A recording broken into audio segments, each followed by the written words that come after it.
pekne vidno aj rozdiel medzi tým herringbonom a chevronom.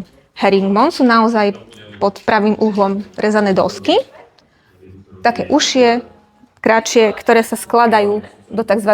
Stromčekového vzoru rybej kosti. Herringbone. Kdežto chevron má dosky, ktoré sú zrezávané pod uhlom a spájané tak, že vytvárajú takéto véčko. Ono, keď je to položená celá veľká plocha, vytvárajú takéto pásy. Inak sa to leskne, inak sa odráža svetlo a v podstate na tej ploche vytvára týmto položením pásy. Tento herringbone sa hodí, keď chcete dodať priestoru textúru, keď to chcete trošku rozbiť. Je taký nadčasový a asi sa hodí asi ku všetkým štýlom.